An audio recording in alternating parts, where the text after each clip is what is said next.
Welcome. In this video, we're going to use the chain rule to find a couple of derivatives. But before we go on, those of you in my Canvas course have this in your notes. Those of you who found this on YouTube do not.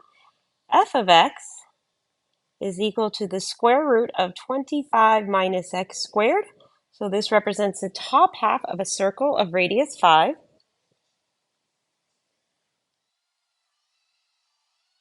And then g of x is equal to negative square root of 25 minus x squared.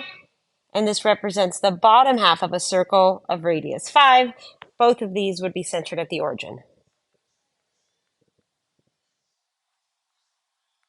Okay, so let's begin with f prime of x. And to do so, I'm going to rewrite f of x as 25 minus x squared to the 1/2 power. This way, I've changed the radical to a fractional exponent and can apply the power rule. The first derivative is 1/2 times 25 minus x squared. The exponent is 1/2 minus 1.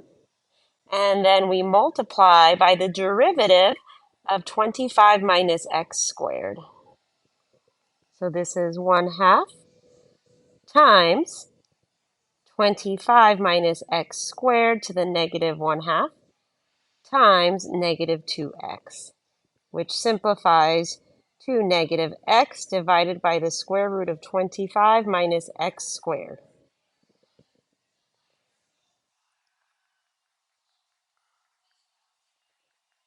So there is the first derivative of f.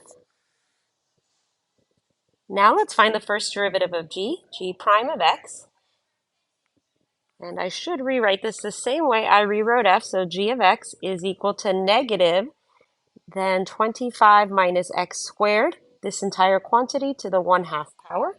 So g prime of x is negative 1/2 times 25 minus x squared to the 1/2 minus 1 power times 25 minus x squared derivative. So g prime of x is equal to negative 1/2 times 25 minus x squared to the negative 1/2 power times negative 2. And this simplifies to g prime of x is equal to 1/2. Oh, excuse me, not 1/2. And I actually omitted something else, so apologize. I'm going to go back here real fast. The derivative of this inner function is negative 2x, not just negative 2. There we are. So g prime of x simplifies to negative x divided by the square root of 25 minus x squared. Okay, so now with that, let's evaluate the first derivative of f for 3 and the first derivative of g for 3.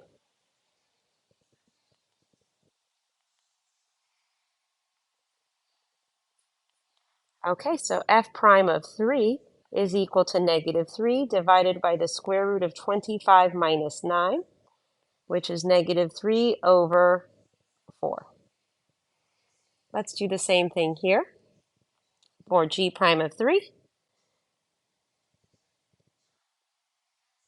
Oh, and I'm all about the typos in this video. Look what I did here. A negative times a negative is not a negative, it is a positive. And I'm going to write a big plus sign here to remind me of that. Okay, now that that is fixed, now let's evaluate g prime of 3. Well, that's equal to positive 3, not negative 3, divided by the square root of 25 minus 9. So this is 3 over 4. So what you have just done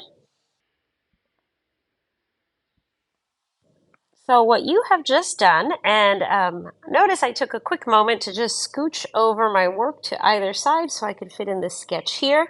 Here is f of x. Here is g of x. Separately, they are functions. As a circle, they are not. And so what you have just done is, let's say 3 is about here for f of x. So the slope of this tangent line is f prime of 3, and that's equal to negative 3 over 4. And this makes sense. This tangent line here is going downhill and has a negative slope.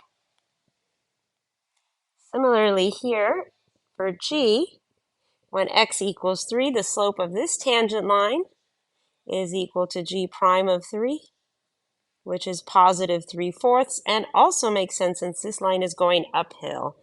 And in case you're not familiar with this, m represents slope. Now, of course, this can be done a lot easier using implicit differentiation. And those of you in my Canvas course, by the end of this lesson, you will have the tools to be able to evaluate derivatives of, say, x squared plus y squared equals 25 using implicit differentiation and evaluate that at values like we did here without having to rewrite as two functions first.